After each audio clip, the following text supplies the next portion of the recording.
ฟังพุทธานุภาพเพื่อรับทราบพุทธธรรมคำสั่งสอนสอนมงคลให้ชีวิตตอนหลับนอนรอพักผ่อน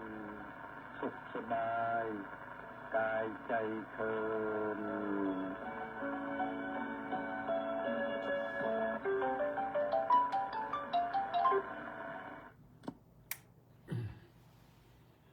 อะระหังสัมมา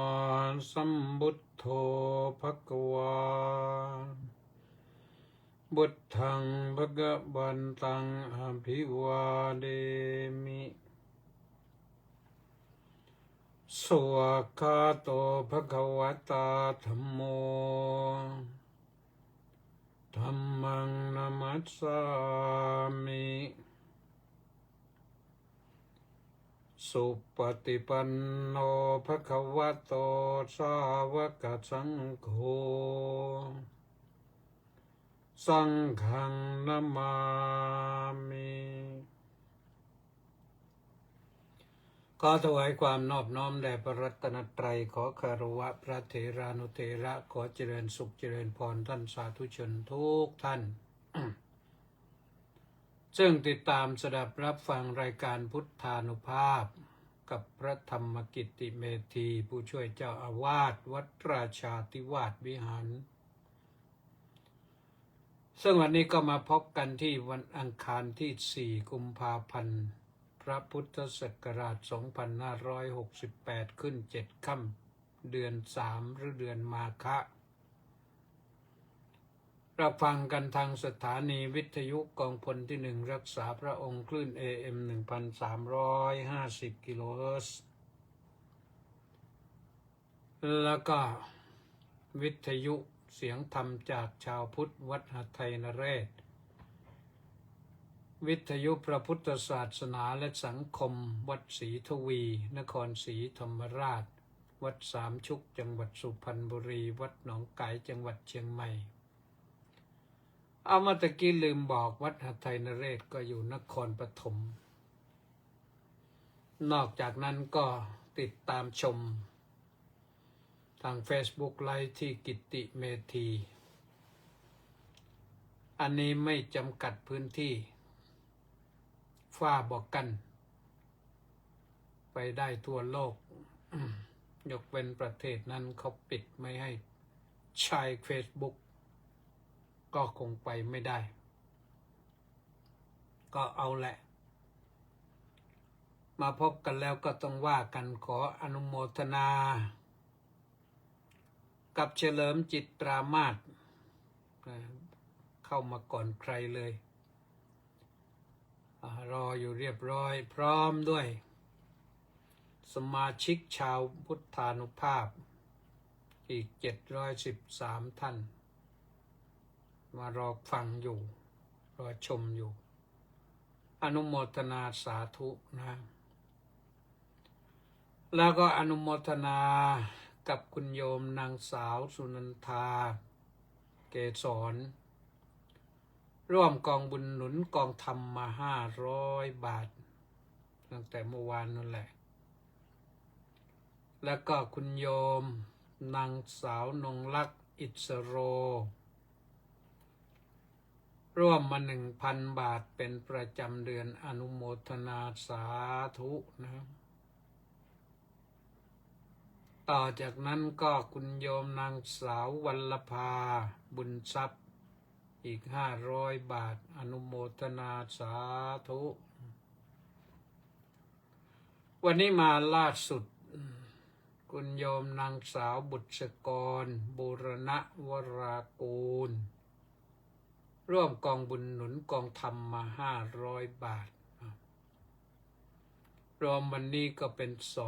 2,500 บาทอนุโมทนาสาธุนะกองบุญหนุนกองธรรมก็หนุนไปได้เรื่อยๆวันนี้ก็สะดวกสบายดีอยู่วัดช่วงนี้ไม่ค่อยมี ภารกิจอะไรมาก เนื่องจากว่าแปลพระไตรปิฎกก็จบไปเล่มหนึ่งยังไม่ได้เริ่มเล่มที่สองนี่ตอนนี้ก็ท่านพระครูสุนทรศรีละคุณวัดหัวเกาะรุ่งปากพนังมาบอกว่ากราบนมัสการถวายความเคารพครับ วันนี้เช้าเนื่องจากไปร่วมงานรดน้ำศพและสวดพระอภิธรรมโยมแม่ของท่านพระครูอุทัยธรรมโสภิตเจ้าอาวาสวัดหนองนกก็แสดงความอะไรด้วยแหละนะท่านพระครูอุทัยธรรมโสภิตเจ้าอาวาสวัดหนองนกวัดหนองนกก็อยู่ไม่ไกลออกไปทางโน้นแหละออกไปทางปากพนังวันก่อนไปแวะรอบหนึ่งแล้วแต่วันนี้โยมแม่เสียโยมแม่ไม่รู้ตั้งศพที่วัดหรือตั้งที่บ้านนะก็ท่านพระครูสุนทรก็ได้ไปแล้วนะไปแสดงความเข้าใจกันนะเรื่องความเกิดความตายเป็นเรื่องธรรมดาแต่ว่าโยมแม่นี่ไม่รู้เสียไปตอนอายุเท่าไหร่ต่อจากนั้นก็มีหลายท่านนะทยอยเข้ามาทองใสราชโคตก็บอกว่าน้องกราบนมัสการหลวงพ่อเจ้าคุณขอรับสาธุสาธุสาธุสาธุพัชราสมมาตรก็กราบนมัสการครับพัชระที่อย่าพัชราเลยนะผู้ชายเจ๊พรแหลมทองเหงาสาธุสาธุค่ะสาธุเจ๊พรก็มาเร็วนะวันนี้เนติแก้วเคนก็มาเร็วน้อมใจกราบนมัสการครับท่านเจ้าคุณวันสาธุนะพระครูสุนทรว่าแล้วสมศรีลักษณะวิราชน้อมกราบนมัสการสาธุสาธุสาธุเจ้าค่ะนี่ก็มารอพร้อมที่จะเข้ามาติดตามฟังติดตามชมก็ฟังกันได้เป็นประจำนะวันจันทร์ถึงวันศุกร์วันนี้ก็เป็นวันที่4แล้วพรุ่งนี้เป็นวันพระโยมวันพระขึ้น8 ค่ำเดือน3ก็ขึ้น8 ค่ำขึ้น15 ค่ำก็วันพระนั่นแหละนะบางทีเราก็เรียกวันพระเล็กวันพระใหญ่ก็ไม่เล็กไม่ใหญ่หรอกพระในท่านจะเทศให้ศีลเต็มครบทั้ง5 ข้อนะเราไปวัดเราก็สวดทำวัดเต็มมาแหละไม่ใช่ว่าวัน8 ค่ำแล้วก็สวดครึ่งหนึ่งวัน15 ค่ำแล้วก็สวดเต็มไม่ใช่อย่างนั้นเราสวดเต็มมาแหละสวดเสร็จแล้วก็รับศีล5เต็มนั่นแหละหรือญาติโยมรับศีล8ก็ดีนะศีล8ศีลอุโบสถแต่รับศีล8เนี่ยต้องรับแล้วก็รักษาตลอดเหมือนกับรักษาศีล5นั่นแหละตลอดทุกวันรักษาศีลไปศีลก็จะได้รักษาเราตลอดงูเงี้ยวเขี้ยวขบก็มันจะไม่เขี้ยวไม่ขบนะแมลงสัตว์กัดต่อยก็จะไม่มาทำร้ายเราถ้าเรารักษาศีลนี่หมาแมวมันก็จะรักเราถ้าเรารักษาศีลนี่เราก็พยายามท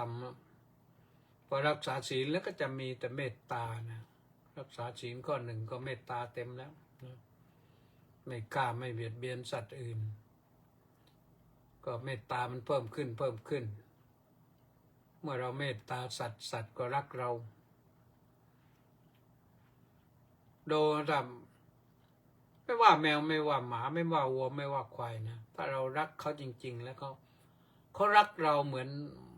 อนญาติผู้หนึ่งเหมือนพี่เหมือนน้องเหมือนพ่อเหมือนแม่เลย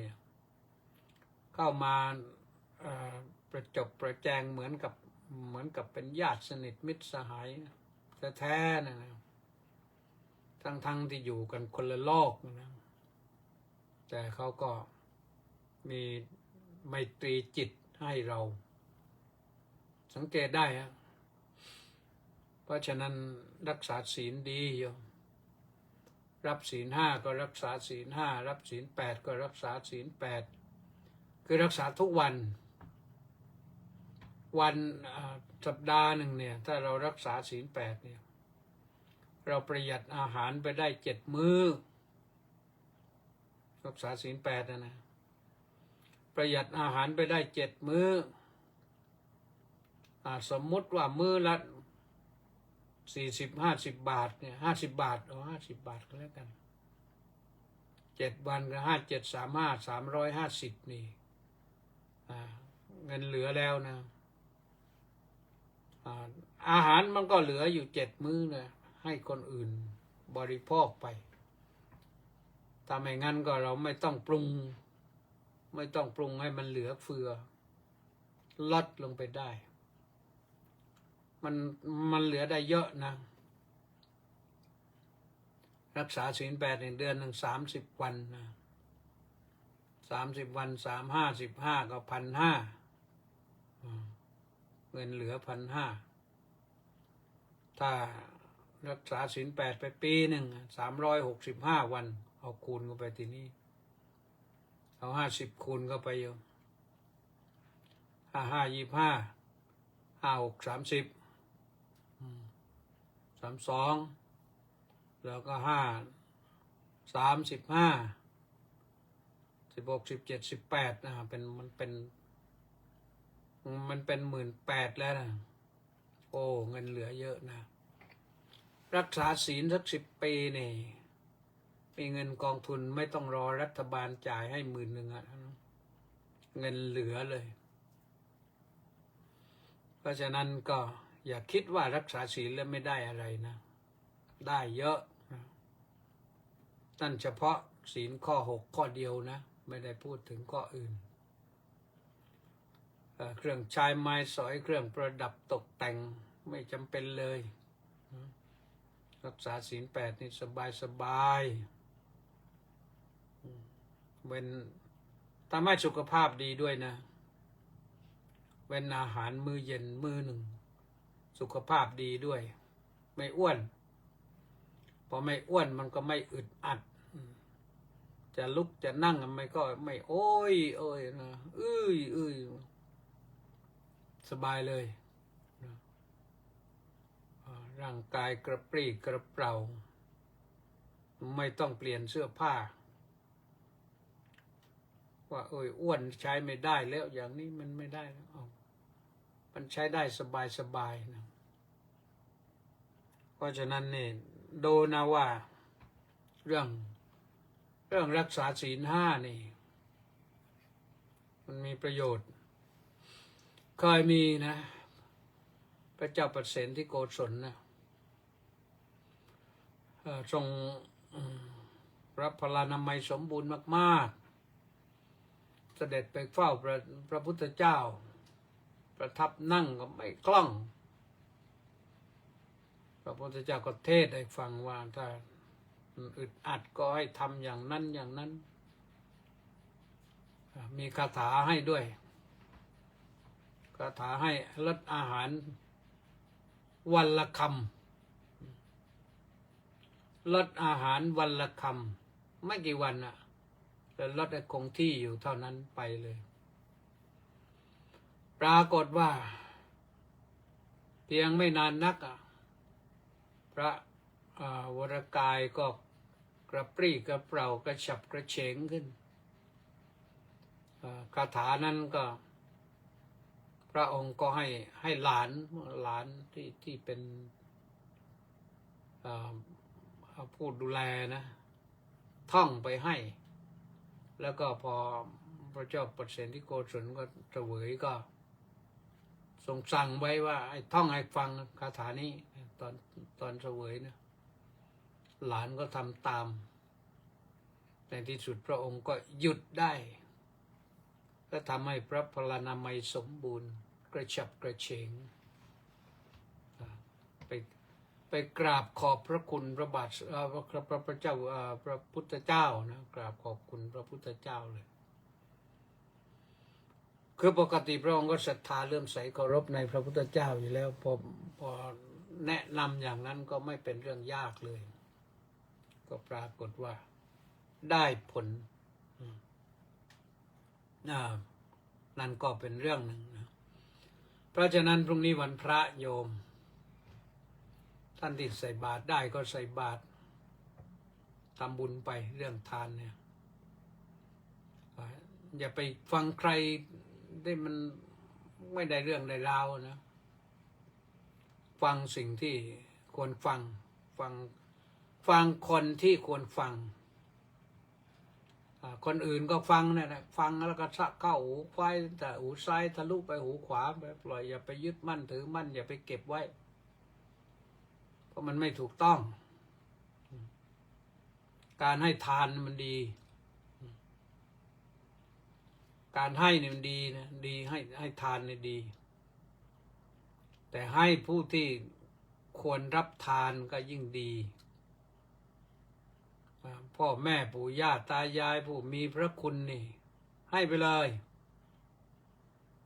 หรือให้ในพระสงฆ์องค์เนรนี่ให้ไปเลยช่วยกันรักษาพระศาสนาทำให้ผู้ที่อยู่รักษาพระศาสนานี่มั่นคงวันนี้จะมาสรุปเรื่องบารมีนะก็บารมีปาระแปลว่าฝั่งปารังแปลว่าฝั่งบารมีก็แปลว่าคุณธรรมที่ให้ถึงฝั่ง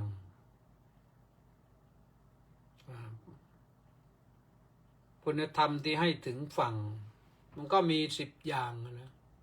ที่พระพุทธเจ้าทรงบำเพ็ญมาก็มี10 อย่างแต่10 อย่างนี้ท่านก็มาจำแนกให้เห็นความต่างว่าถ้าเป็นบารมีธรรมดาคืออย่างไรถ้าเป็นอุปบารมีคือบารมีพิเศษขึ้นไปอีกเป็นอย่างไรถ้าท้ายพิเศษขึ้นไปอีกเป็นปรมัตถบารมีเป็นอย่างไรการสร้างสมบารมีนี่ก็ดีเลยนะสร้างสมคุณงามความดีแต่ว่าบารมีในทางพระพุทธศาสนากับบารมีในทางโลกนี่มันก็ไม่ค่อยจะเหมือนกันเท่าไหร่นะบารมีทางโลกนั่นภาษาฝรั่งเขาเรียกบารมีคาริสมาก็แปลว่าผู้มีบารมีบารมีอย่างนี้นี่มันหมายถึงบารมีที่ค่อนข้างไปทางมีอำนาจมีอิทธิพลสร้างอำนาจอิทธิพลไว้อาจจะเป็นอำนาจดีอิทธิพลดีก็ได้แต่ส่วนมากแล้วจะไปในทางที่บารมีข่มขู่คนอื่นมากกว่าเหยียบย่ำคนอื่นมากกว่าแต่ในทางพระพุทธศาสนาเนี่ยสร้างบารมีเพื่อประสบความสำเร็จในสิ่งที่มุ่งมา่ปรารถนาในสิ่งที่ต้องการ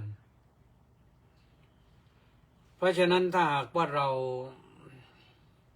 มีความมุ่งมา่ปรารถนา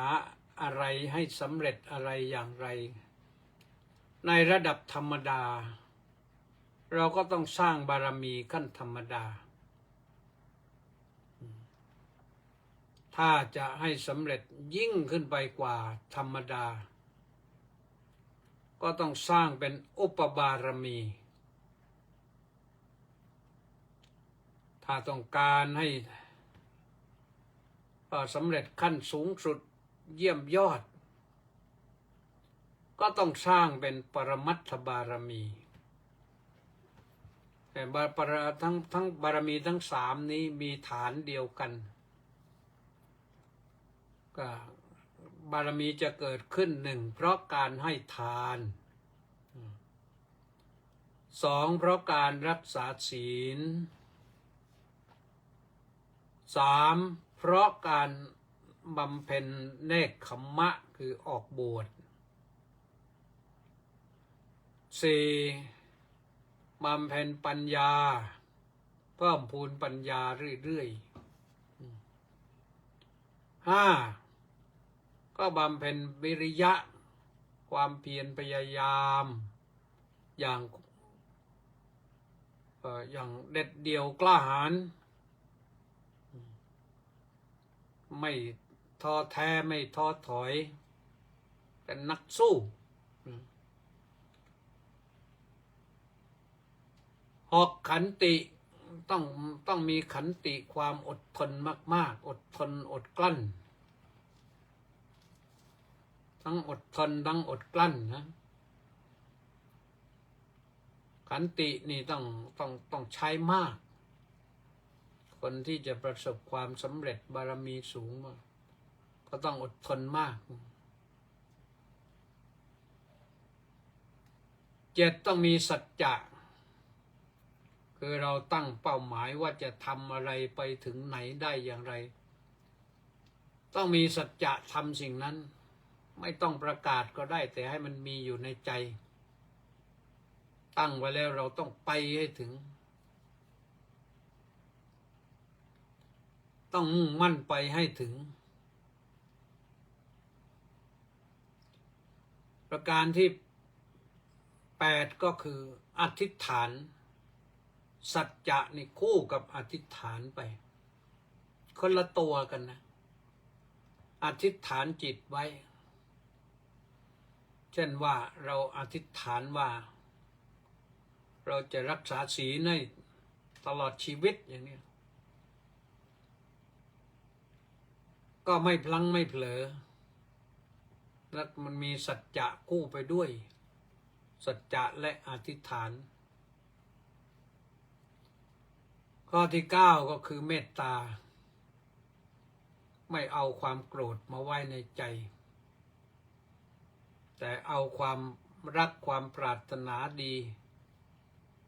ความมุ่งหมายให้ผู้อื่นอยู่เย็นเป็นสุขรวมทั้งตัวเองด้วย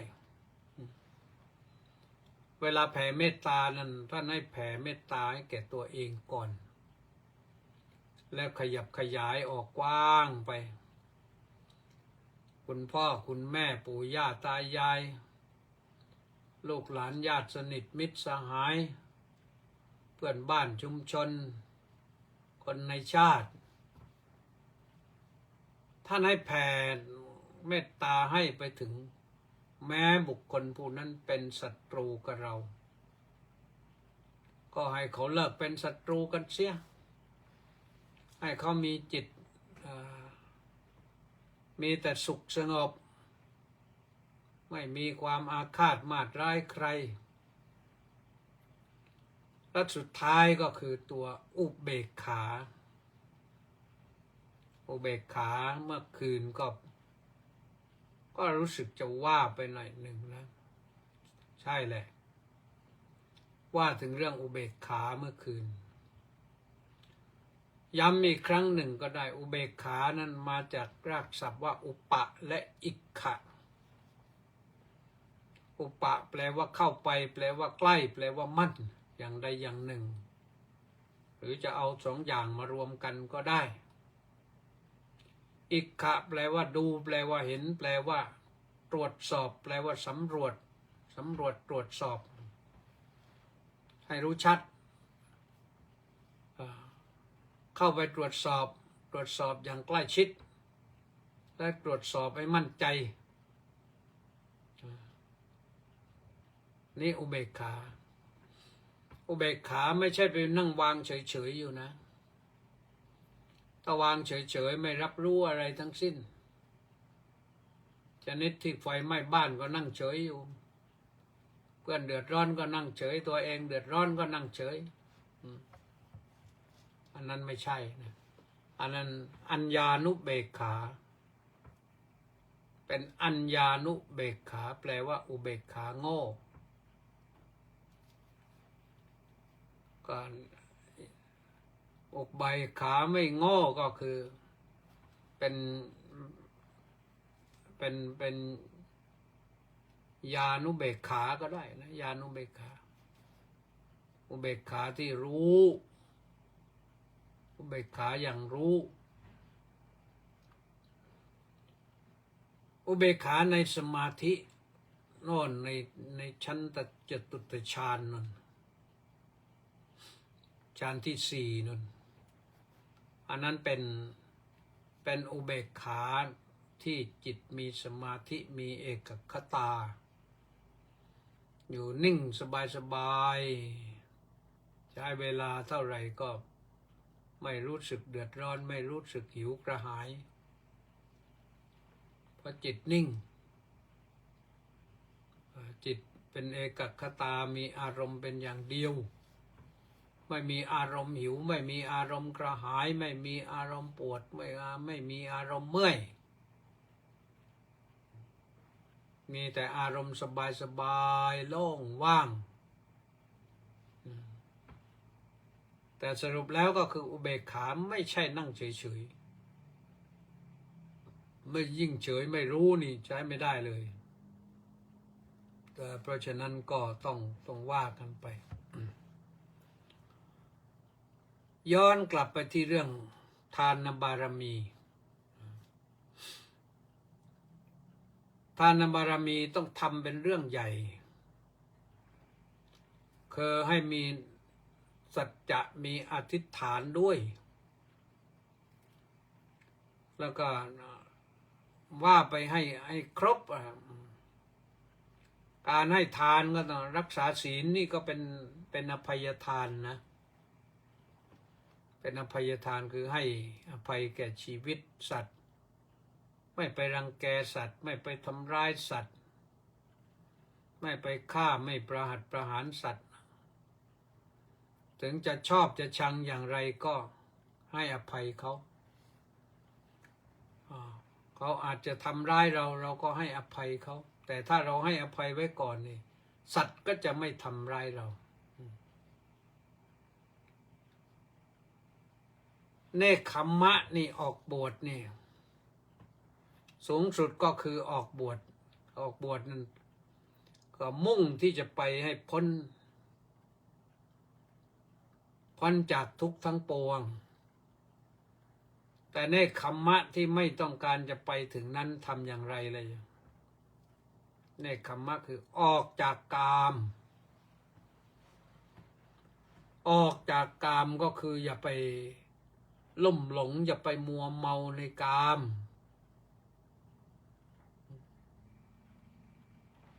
บางท่านบางคนเนี่ยก็น่าเห็นใจนะรู้สึกว่าชีวิตเนี่ยมันเหมือนกับว่าขาดกามไม่ได้แล้วมองคนอื่นเป็นคนโง่ไปที่ไม่มีเสพกามอย่าคิดว่าคนอื่นเขาโง่นะอาจจะต้องคิดว่าตัวเรานี่โง่หรือเปล่าที่มาลุ่มหลงมัวเมาอยู่อย่างนี้คนอื่นก็ไม่เป็น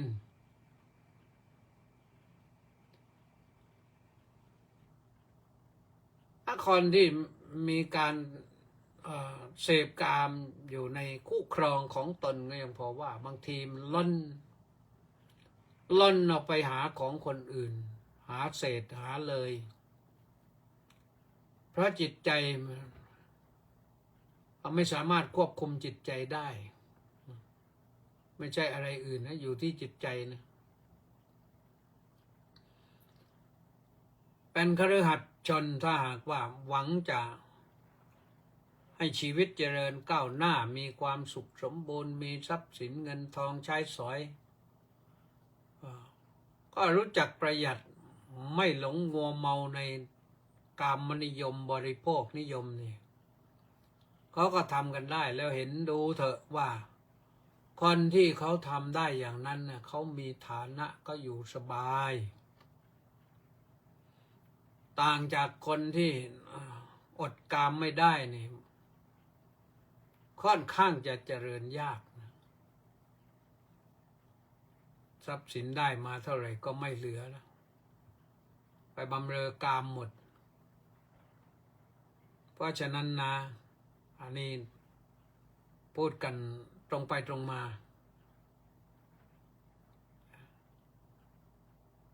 สำหรับผู้ที่มุ่งมั่นปฏิบัติจริงๆยกระดับขึ้นจากบารมีธรรมดานี่ขึ้นไปอุปบารมีนี่หมายความว่าถ้าเรื่องของการให้ทานก็ต้องให้ยิ่งขึ้นให้ยิ่งขึ้นเสียสละมากยิ่งขึ้นรักษาศีลก็รักษาให้เข้มข้นยิ่งขึ้นจากที่เราเคยรักษาศีลห้าได้บ้างไม่ได้บ้างก็รักษาศีลห้าให้มั่นคงแน่วแน่รักษาศีลห้าได้แล้วก็รักษาศีลแปดต่อไป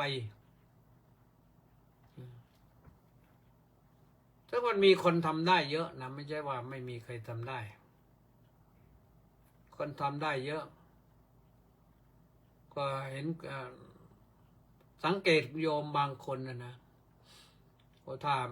มีอะไรที่ผิดศีลสักหน่อยแล้วโอ้โยมก็จะเหมือนกับแทบจะทุกข์ใจนะทำยังไงที่จะปลดเปลื้องความบกพร่องตรงนั้นได้ก็พยายามแสวงหาแต่ถ้ามุ่งจะรักษาให้ทานรักษาศีลนี่มันให้มันสูงสุดนี่ให้มันเป็นปรมัตถบารมีทำได้ไหมก็ทำได้จิตใจมุ่งมั่นให้ทานไม่กลัวอดไม่กลัวอยากแล้วก็รักษาศีลก็ไม่กลัวเรื่องอื่นรักษาศีลเอาชีวิตเป็นเดิมพันนะตายเป็นตายนะสมมุติว่าเพื่อนมาพูดว่าโอ้ยมารักษาศีลแปดตายแน่เดี๋ยวเป็นโรคกระเพาะเดี๋ยวเป็นอย่างนั้นอย่างนี้ลองดูก่อนโยมดูลองดูก่อนไอ้โรคเราก็ต้องระมัดระวังมันมีสิ่งที่จะช่วยแก้ไขได้บ้างมีอยู่ถ้าไม่งั้นพระสงฆ์มรณภาพหมดแล้วแหละตั้งแต่พระสัมมาสัมพุทธเจ้ามาพระอรหันตขีณาสพสาวกมาพระทุกยุคทุกสมัยไม่เหลือหรอกปัจจุบันคงไม่มีพระมา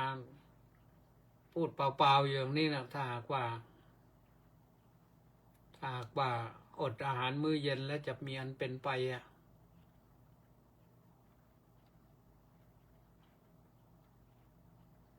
ก็พระท่านปกติแล้วท่านก็พอถึงตกบ่ายแล้วท่านจะไม่ยุ่งแล้วฉันก็ฉันน้ำปานะบ้างถ้าฉันนะ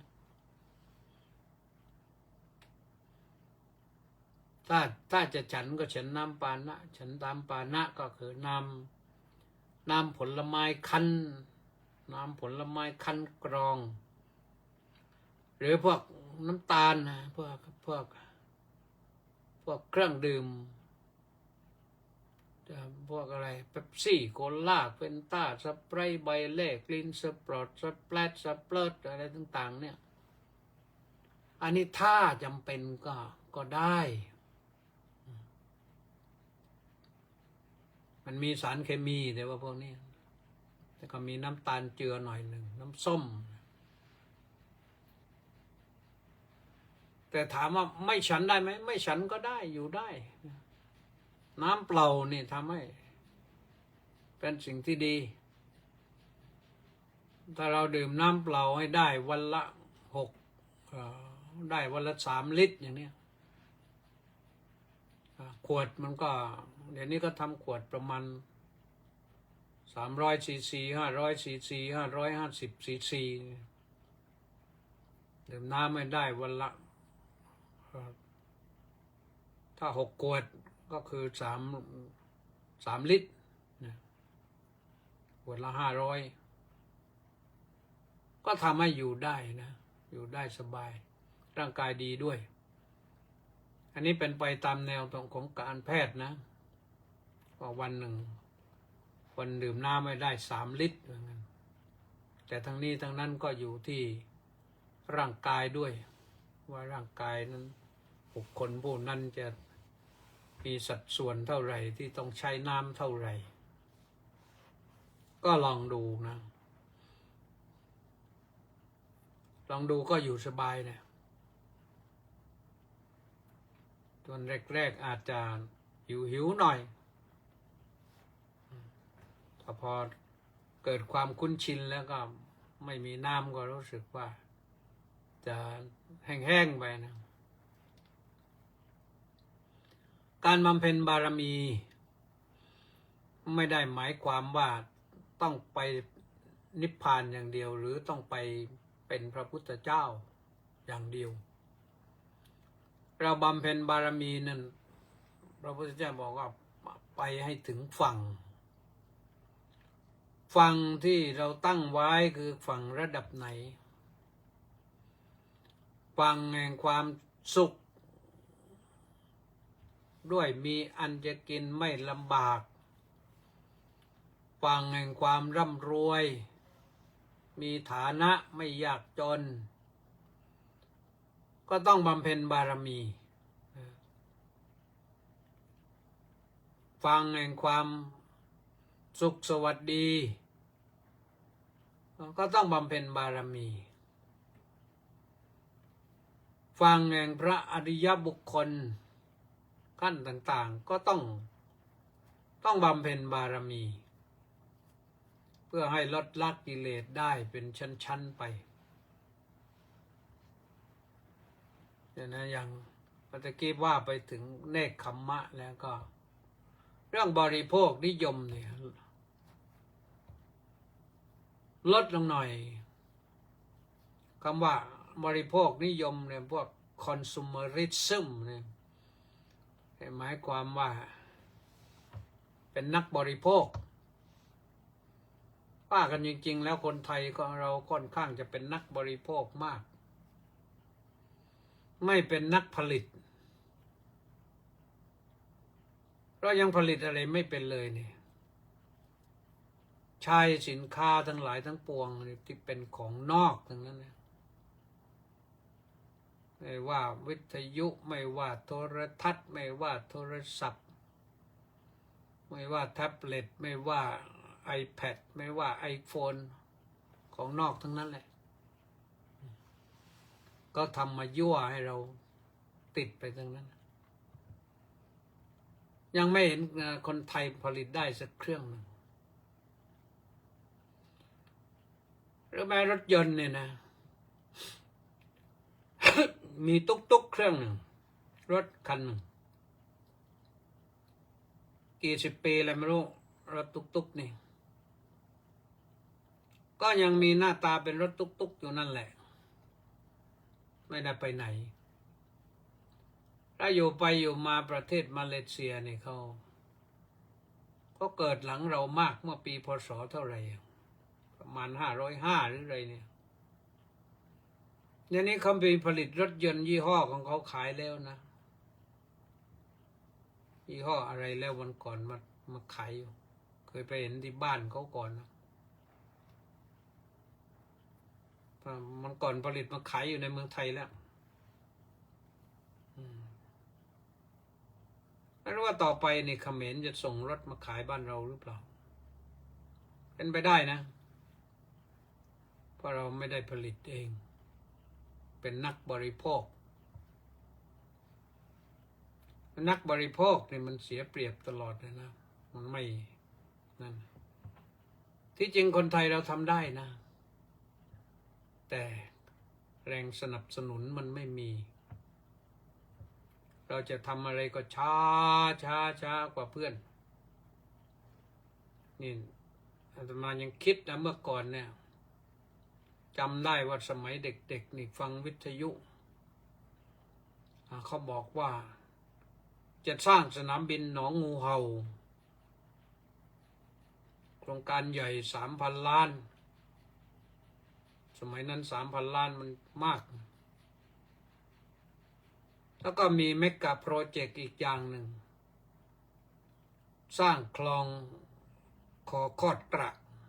ขุดจากฝั่งอันดามันมาอ่าวไทยตอนนั้นทางคลองปานามาคลองสุเอตทางนั้นเขาขุดกันแล้วหรือเขาขุดทีหลังเราก็ไม่รู้ปานามานี่น่าจะหลัง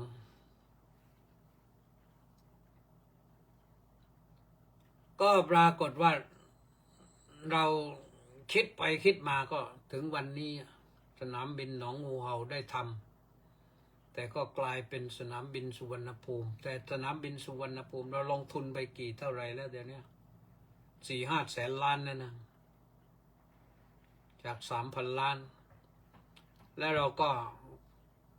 กว่าจะขึ้นมาตรงนี้ได้ก็ประเทศอื่นๆก็ไปไกลเลยสนามบินนี้อย่างสนามบินชางฮีอะไรอย่างเนี้ยของใครของสิงคโปร์ใช่ไหมสนามบินฮ่องกงนี่เขาก่อเล็กๆแต่ก็สร้างสนามบินระดับนานาชาติใหญ่โตเขาถมทะเลปาดภูเขาไปถมทะเลอย่างฮ่องกงเนี่ย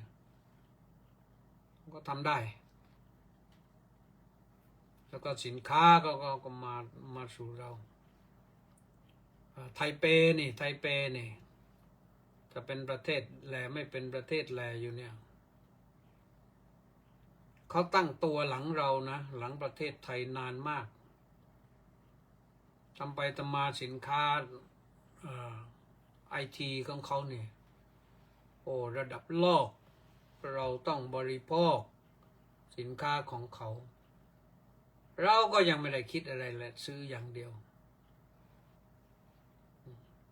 ทำนาอย่างเดียวนาเราก็ข้าวอย่างนี้แหละขายข้าวสารขายแกลบข้าวของเราก็ไม่ได้พัฒนาให้มันเป็นสินค้าที่เป็นนวัตกรรมเป็นสินค้าที่พัฒนาผลผลิตนะวันก่อนเคยเสนอบอกว่าเราต้อง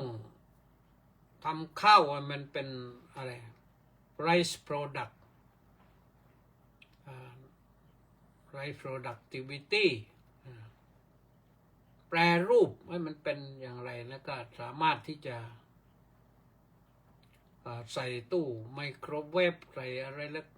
ปรึบเดียว3 นาทีกินได้เลยอย่างนี้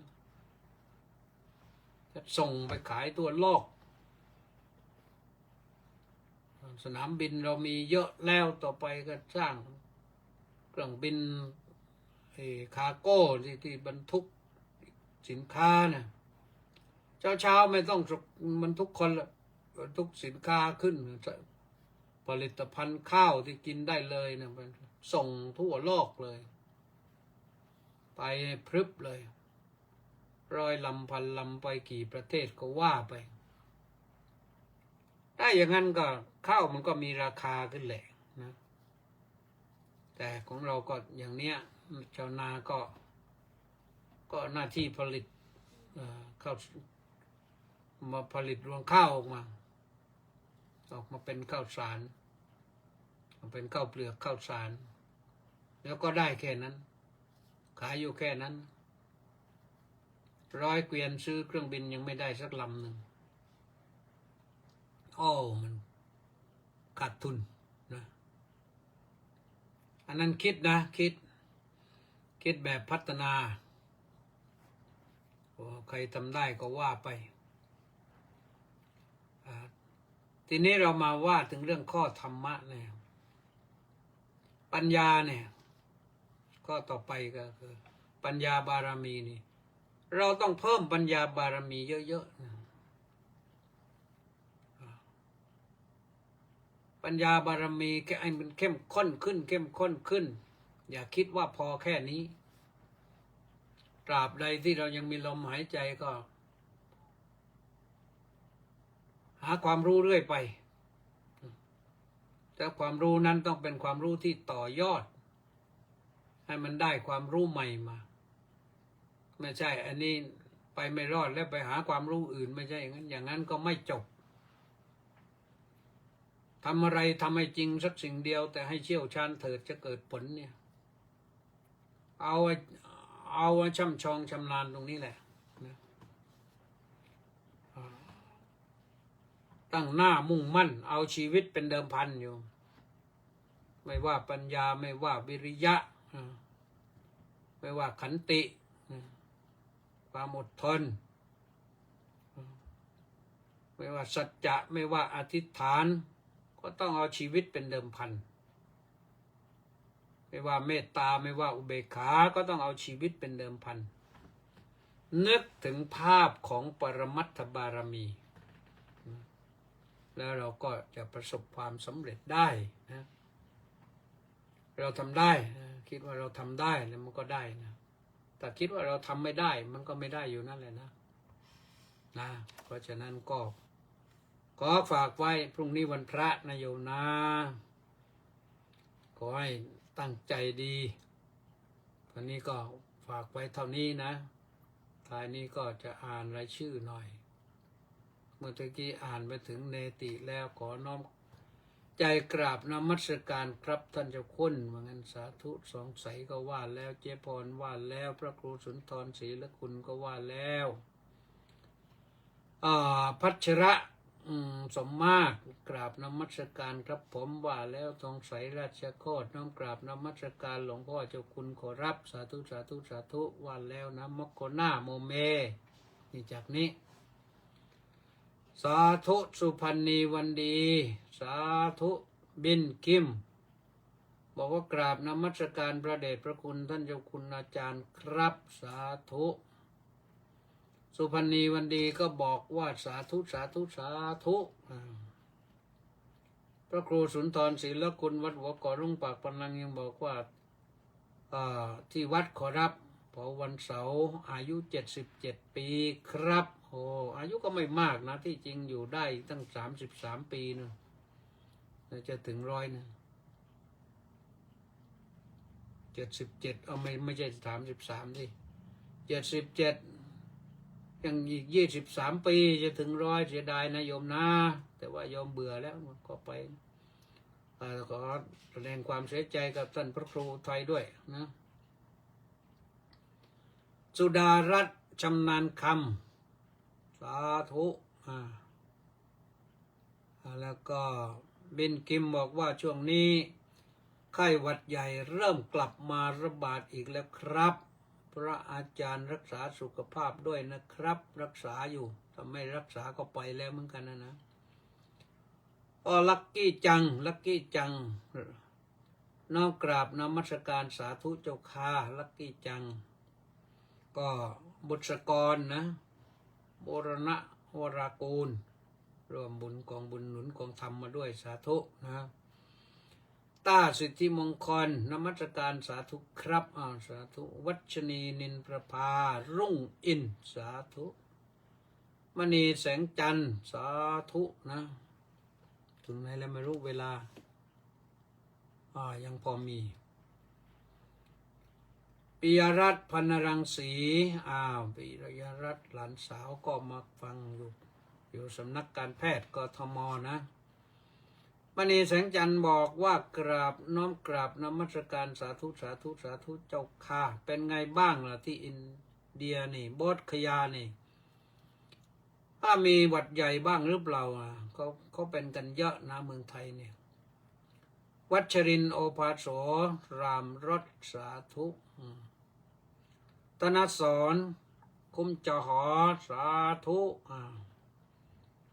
ปิยรัตน์บอกว่าน้อมกราบนมัสการพระอาจารย์มาด้วยความเคารพเจ้าค่ะส สาธุสาธุสาธุค่ะสาธุจันเพ็ญพรหมงามบอกว่าน้อมกราบนมัสการท่านเจ้าคุณเจ้าข้าสาธุลีลาวดีดอกสร้อยนี่มาสูงนครสวรรค์น้อมกราบนมัสการด้วยความเคารพอย่างสูงเจ้าข้าสาธุแล้วก็รังสรรค์ทองสร้อยสาธุเจบูมานี่พิษณุโลกนะสาธุโอ้ยเขาฉลองพระพุทธชินราชกันตั้งสัปดาห์นี่ใช่ไหมอนุโมทนาด้วยน้อมกราบสาธุสาธุสาธุอนุโมทนาอนุโมทามิว่างั้นสุขุมวงโอ้เวอร์จิเนียสาธุธนวัฒน์ศรีสิริวัฒน์ก็สาธุอาจารย์เป็นไงบ้างไม่เจอกันหน้ากันหลายวันแล้วนะรังสรรค์ทองสร้อยบอกว่าน้อมกราบนมัสการถวายความเคารพพระเดชพระคุณท่านเจ้าคุณด้วยความเคารพอย่างสูงครับน้อมกราบนมัสการสาธุสาธุสาธุครับสาธุอาจารย์ธนวัฒน์ก็บอกว่าสาธุน้อมกราบนมัสการครับส่วนสุขุมวงก็ไม่ยอมเหมือนกันบอกว่าสาธุสาธุเนาะสาธุน้อมกราบถวายความเคารพพระเดชพระคุณครับผมสาธุนี่มาจากอเมริกาป้าจ่ายจินดาเอาไม่ยอมเหมือนกันมาจากพังงาน้อมกราบสาธุสาธุสาธุเจ้าข้าสาธุต้าวรทัศน์ก็สาธุนี่ประสานเรืองดิตนครศรีธรรมราชก็ไม่ยอมเหมือนกันบอกว่ากราบนมัสการครับสาธุสาธุสาธุสาธุส่วนกิมเอ็นบุญท่านห้วยขวางเท่าแก่เนี่ยห้วยขวางนะกราบนมัสการเจ้าข้าสาธุสาธุสาธุสาธุเจ้าข้าเจ้าไม่มีค่าวันนี้ไปไหนสมจิตจันทิปะโอ้นี่เจียงใหม่สาธุนะรังสรรค์ทองสร้อยบอกว่าน้อมกราบนมัสการพระเดชพระคุณท่านเจ้าคุณยี่ห้อรถยนต์สัญชาติมาเลโปรตอนในรายงานว่าโปรตอนซาก้านะครับผมรถยนต์สัญชาติมาเลเซียก็ไปเห็นก็หลายปีแล้วแหละแล้วก็มาเห็นเมืองไทยเราคนไทยชื่อมาใช้อยู่ขวัญตาปอบำรุงกราบนมัสการพระคุณเจ้าค่ะเป็นขวัญตานี่เป็นนิวFC นะสาธุสาธุสมจิตจันทิปะบอกว่าสวัสดีกราบนมัสการครับท่านเจ้าคุณสาธุวัชนีนินประภารุ่งอินน้อมกราบสาธุสาธุสาธุกราบค่ะเกษราพรหมมาศสาธุสาธุค่ะสาธุแล้วก็มณีแสงจันทร์อินเดียไม่มีโรคอะไรเจ้าค่ะเพราะมีแม่คงคาอยู่นี่มัคโคนาบอกว่ากราบนมัสการสาธุสัญญาณเสียงการรับฟังชัดเจนทั้งทางสถานีวิทยุและเฟซไลฟ์เจ้าค่ะสาธุมณีแสงจันทร์ก็บอกว่ายอมสบายดีเจ้าค่ะหมดเวลาพอดีนะพบกันใหม่วันพรุ่งนี้ขอความสุขสวัสดีจงมีแด่ทุกท่านสวัสดี